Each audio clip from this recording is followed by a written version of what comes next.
Hey guys, Mustached Tom here to review the movie Zootopia 2. Wow. Disney, I feel like finally has made a solid little thing here, which is interesting. I've seen the trailer for this, obviously, a good number of times.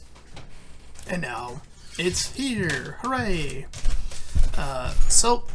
Just got done seeing Zootopia 2 after seeing Wicked for Good, which, if you've seen my Wicked for Good movie review, I had made the observation that it was so peculiar that I had just seen two movies in a row where two characters who have on-screen platonic relationship but are definitely shipped outside of both fandoms, both have movie back-to-back have the two characters say to each other, "I love you." So yeah, here we are. So yes, Zootopia 2. It took a while for us to get a sequel. And you know, I think it's fair to say that, you know, sequels have that tendency to, you know, it's either that you're gonna shatter everything you've done before, or you're gonna sort of format on what is very familiar. You know, sequels have also sort of a obligation as well, obviously, to carry on from what the first movie does. So this movie pretty much does that, I feel. In fact, it starts with a flashback from the end of the first movie, showing us that, you know, the case and how it ended, and how the new mirror is giving a speech about how the animals here must embrace their differences, and that is to be what is appreciated about what makes Zootopia so great. And of course, once a case is set in motion, the two are bound, more so on Judy's behest, to prove themselves as, you know, they're still seen as the rookies off of the first movie, and it's very much seen as, you know, the fluke that she just did her first catch, and maybe it was a fluke, you know, things of this prestige are what is pretty much following. So despite this movie coming out, you know, a long time after the first, it seems in terms of in the universe, it seems like not too much time has passed. Maybe like a month or so, or something along these lines. There is no direct lines to refer to in terms of like a time passage. Just some missions that the two have been on as, and not even that, if anything.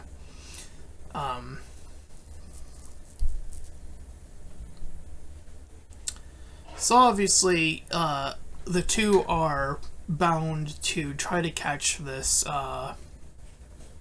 criminal, but they cause more damage than they, you know, than they are to, well, catch the bad guys, essentially.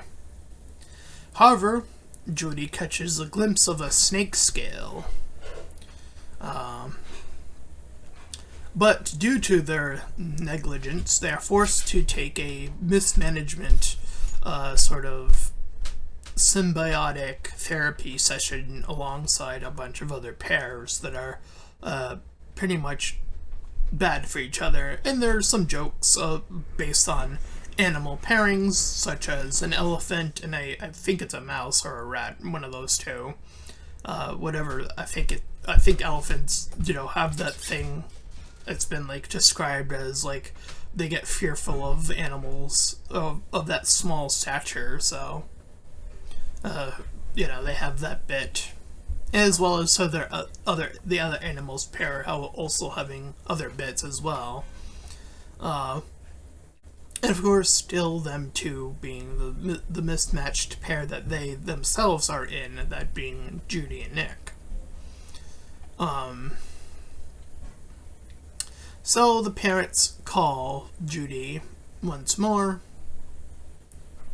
but due to some convenient company or news flashing, she is able to put on some info that this catering company is rather sus, as has been seen at the scene of the crime, the initial crime and new crime that is being sort of prolonged in this news bit.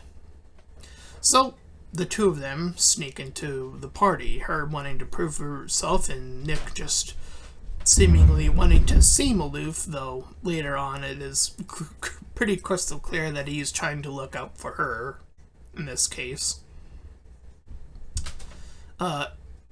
So she's getting pretty close and meets up with this lynx cat, who seems to hit it off with her in this almost semi-romantic sense, almost.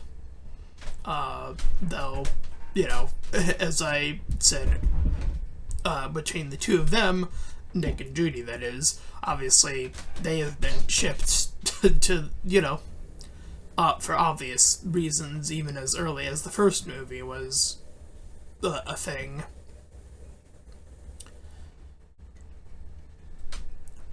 So Nick finds some snake scales, and eventually the snake itself reveals itself, and everyone freaks out.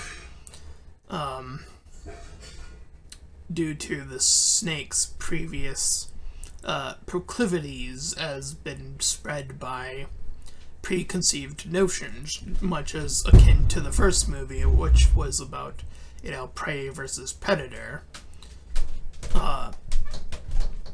And I think a snake is an interesting animal to choose, because snakes, you know, there are varying types of snakes, obviously, in real life. They, you know, they can be rather big as well. But more importantly is that, you know, you have poisonous snakes and non-poisonous snakes. So let's just say, for the sake of this, we have a poisonous snake. And that bit is used a little bit later in the movie.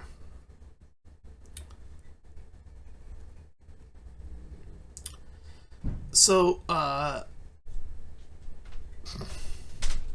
you know, they make some references to some of their earlier works. They make a reference to Remy the Rat reference, Ratatouille, as it were.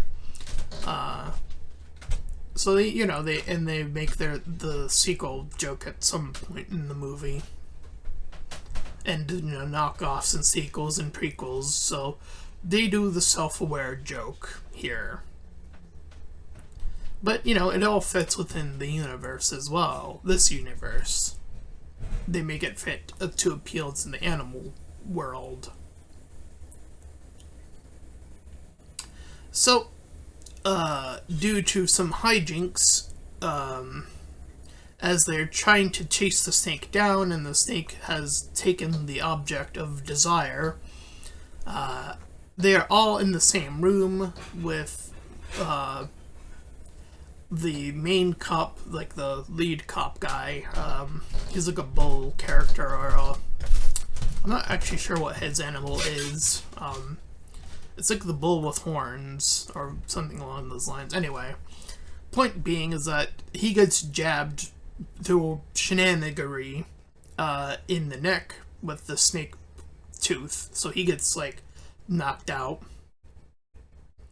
And thus, she's, like, holding the tooth. The lynx family is revealed to be the real trouble, but they're the higher ups in this world now that the previous mayor has been removed from the first movie.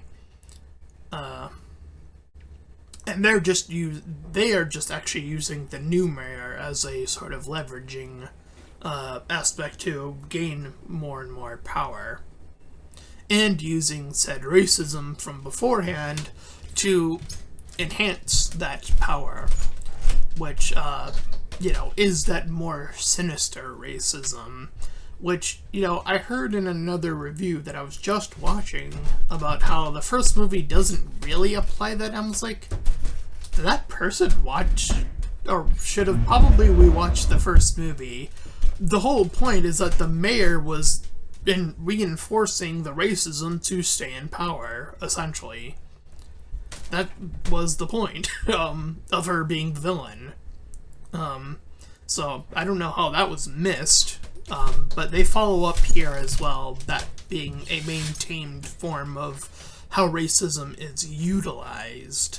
It is utilized to capitalize on fear, to have people stay in line, not asking too many questions, and to make sure everything is all up and up, despite everything falling through the despite everything that's falling through the cracks. So, Judy looks like a killer because the cops arrive just as she's in this situation. So now we have, this is pulling from other cop-based movies, I feel like, where the cops are, the cop guy, main character is like seen as, misperceived as the bad guy all of a sudden. That is a very common trope in cop-based movies, so I feel like the writers definitely did their homework here. So Nick breaks Judy's phone so that they can't trace that. So they end up being grabbed by the mob rats, who Judy had saved the daughter, so now they have like this, reputation with each other from the first movie that carries over here, and the little rat guy has like an even younger granddaughter, I believe the case was here.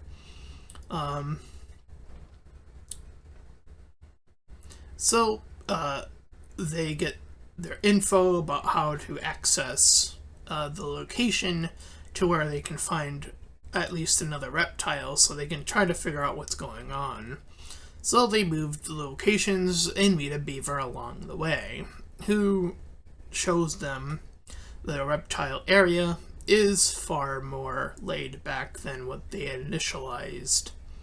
And, of course, with a sequel, now they flip the script. It is Nick who is the one who has the aversion to reptiles. Now, remember, it was the first movie that very much had Judy be the one, held back against, Nick. So now it is his turn. And this definitely layers on something that I think that can kind of go unnoticed in terms of looking at racism, is just because, you see someone else being racist, had been Judy in the past, doesn't mean you have confronted your own sort of set of beliefs about another group of individuals, which is what this movie seems to be implying here, is that Nick seems to have done that very much so right here with reptiles. And so now he's the one freaking out a little bit. They're forced to eat some worms along the way to get some intel about how the book that had been stolen, has a lot more to it. It turns out that what is held within is the true origin of how Zootopia was built, and indeed who holds the, deed to all of Zootopia, who built it in the first place. A question not answered in the first movie, mind you. So I think this was an interesting way to take it. It helps expand the world and attach it to the plot, which I think is a really interesting way of doing it, of attaching things like that to each other. Really strong writing there.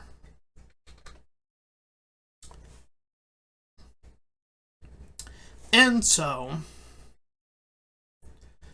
they try to unfortunately the snake nabs the book on his own because he feels like he's trying to do his own bit here. So they give chase, trying to explain that they're trying to help him now knowing the truth that the Lynxes are the one vying for power here. Nick saves Judy in this process, and the two go to the honeymoon lodge. I mean, come on. The writers know what they're doing when they say they're going to the honeymoon lodge. This is just pointing at the shippers and saying, That's all that was, and is, quite frankly. So, they lose the carrot toy from the first movie, the one that allowed Judy to record her being stupid message. It breaks here. And the two are actually indeed split from one another. She's pulled away by the snake, and the one remaining, like Lynx, who seems like the one she had met earlier in the movie, the two that had hit it off, as it were to seem.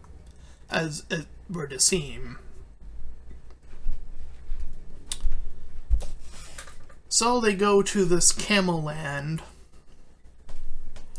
and they learn, through lore, that Zootopia was indeed created by a snake. His ancestors, the snake character that we have been following here. And, speaking of said racism that has been, proliferating, it seems like this one crime that has been unsolved or solved improperly, and the one bad actor or bad actors in this case of the Lynxes, is that combination that allows racism to spread. It allows them to point at this other group and say, group bad points to thing that is, misinformed by a whole bunch of other stuff, which is utilized in news all the time, and saying, see, they are that thing, reinforcing, that fear. That's how racism spreads. That's the thing that proliferates to today, as subtly as it is. It is so shocking, and so much not so at the same time. And, beyond just racism, obviously, you have your phobias, your homophobia, transphobia. These two things as well are very much conduits of that very same traction. You have people saying X thing is sin, and then it can spread to the kids. They use kids as the scapegoat, which is illogical due to how biology works. Homo, same sex, phobia, fear, illogical fear, homophobia. There you go. That is how that happens. And same thing for transphobia. Same track, just replaced homo with trans, obviously. Anyway, I think what would be an interesting, if they were to do a Zootopia 3, I think what would be interesting, because Nick has been feeling so isolated, and, kind of shifting from the racism, I feel like they can do this at this point. I feel like, a lot of people say Disney, the whole woke versus non-woke thing, right? I feel like it would be hysterical. Fucking hysterical to do this for the third movie. Actually, I'll talk about that once I'm done going over the notes of this movie, so I'll hold off. So stay tuned if you're interested in my pitch for Zootopia 3 that's never gonna get picked up. So the cops unfortunately catch up, so they get Nick. And the Lynxes have control of them as well, the police, obviously, because they yield that much power at this juncture. And spoiler alert at this juncture, the young Lynx that we have been seeing is also reversed villain twisted here. He betrays the snake by tossing him into this cold zone so he's barely able to move, and punctures Judy with this, still, be stilled toxin, as it were, so she gets stuck too. The snake is able to get to her at some point after he is far gotten outside, and Nick just manages to get to her again.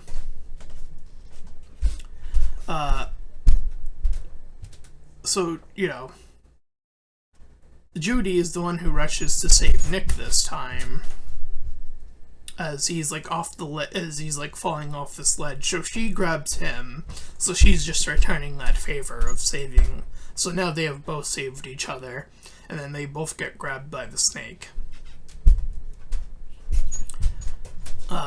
It is after that, and you see the Lynx fall. He was unsuccessfully saved, as it were. The two of them began to share back and forth the traumas that Nick has faced and her insecurities about feeling that willingness or unwillingness to, be seen as not as good or whatever with each other. And it's a nice long moment, and the way they share is definitely meant to be taken a little bit of a more comical beat. I think the split is just fair enough. I think the acting finds that just hair of oh, okay, they're speeding it along a little bit here. But, I feel like after the situation they just got through doing, which is saving each other, I feel like it almost warrants this, okay, let's just vent out everything that we could have not possibly have gotten out right here, right now.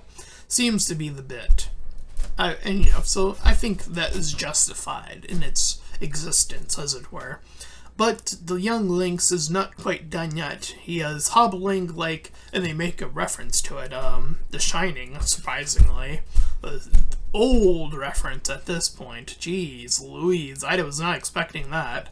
But they chase him down and they arrest him at some point. So the horse mayor changes sides. He was on the Lynx's side.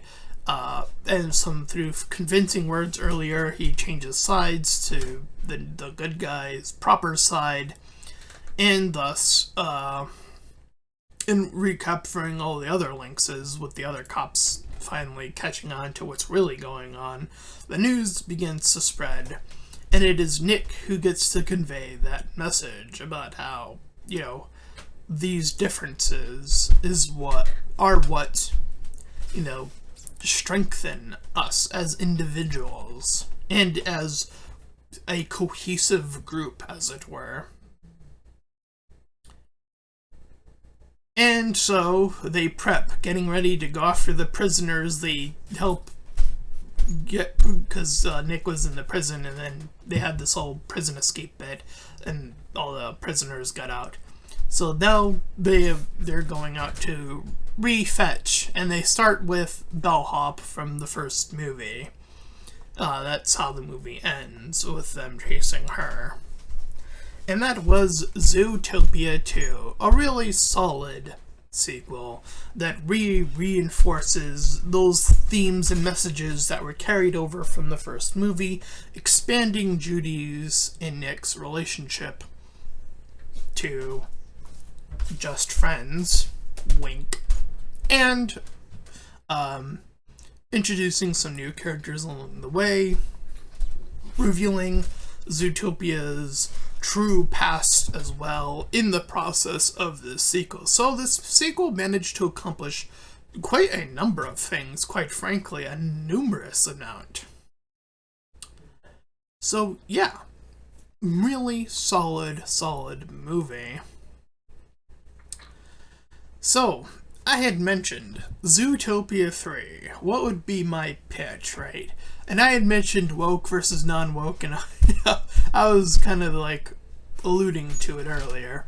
So, Nick has been portrayed as this character, this loner character who's been cast aside by these other members of the animal kingdom in the first movie. We saw that in his flashback at a junction. And Judy seems to be this pure only attachment. And I thought what would be for an interesting movie is, we can do a little bit of a further time skip, I feel like, this time around. So now they're a bit more seasoned, Nick and Judy. Mayhaps they've captured all the inmates that they have accidentally let out. Let's say that much time has passed. My little soiree, my little invitation to the Zootopia writers is as follows. It is revealed in the script that Nick has a sibling of some sort. You see, with him being a fox, it'd be interesting to get something akin to a fox. Maybe introducing proper culture, since this movie is about racism, into the equation. So I just thought of the Japanese name of a fox, which is Kitsune. So have a Japanese fox be revealed to be a sibling of Nick. And this has been information that gets delivered to him by some machination, right? I don't have all the answers. I'm just sort of spitballing my idea here, right? At this time. And so you get a new character in someone who's, appreciative of Nick. Nick finally has someone else that he can sort of turn to. Someone who's inspired by Nick's story in becoming this, this hustler who became a cop to protect and serve, right? Sort of like this back and forth mutual thing. But he also brings with him that culture that is very strong in Japan. And to juxtapose that, the character is openly, unapologetically gay. Oh yes, I am going there. You see, we have had so many instances of Disney saying the first gay character this and the first gay character that, and what happens every single time? They get fucking sidelined, and their story ends up being like I forget that Disney movie though, the Outer something, right, with the family, and the kid, the son is gay or something, and he has one scene with this crush on a guy that he has. One scene that can be cut out for other audiences. And every other shitty attempt that has been done by Disney of, going out. Having a character that is affixed and it is made clear not just in the context of the movie, but have it be a part of its character that cannot be removed. Forbid. So, to follow up on the partnership, he falls in love, and he's inspired by the whole cop thing. So he's he finds somebody, and obviously another male character. I don't know what animal they would be. Again, I don't have all the answers here, but again, just spitballing. So it could be just another animal, mayhaps an animal we haven't seen. I don't know.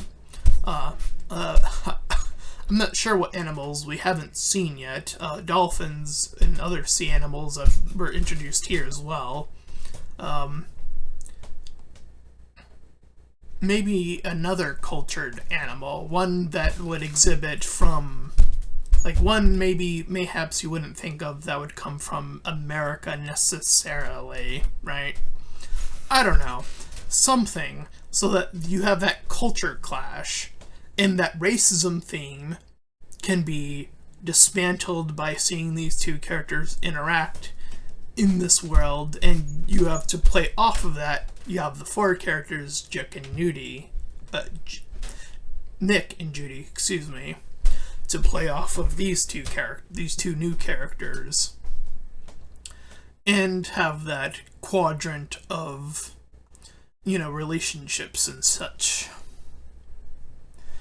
And I think, there can be a new main villain, so on and so forth. Again, not all the details I have for this Zootopia 3, but I think it would be really interesting to finally see Disney have the balls to make a gay character that can't be hidden, that can't just be cut away, that can't just be that one ending moment in the live action Cinderella where Gusto oh my god, I can't remember his name, Le Fay? I forget his name. Dances with another guy to be cut for the protections, right? I think it's about time for Disney, as I already said, to finally give us a good first gay character. That's my challenge to Disney. But I think they don't have the balls to do it. I don't think they have the courage to do it. But there's my script idea. Free of charge. You're welcome.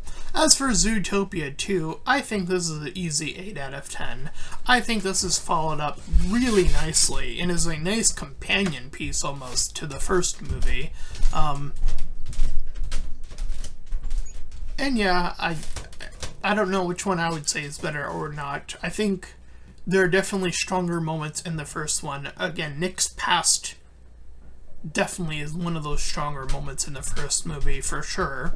But I think their moment near the end of this movie is also particularly strong, where they're having that talk, as I was discussing it earlier. And just having overall really good bits. So that's my review for Zootopia 2, as well as my free script idea for Zootopia 3. If you ended up enjoying this review and script idea for the sequel to the sequel, then please feel free to like, comment, and subscribe. Also, make sure to check out those links in the description. Want to head to my petition about small YouTubers, so get to my PayPal where you can help support me, my channel directly, and third to my Discord server. You can join collab shields, all that cool stuff. And until next time, everyone, bye bye.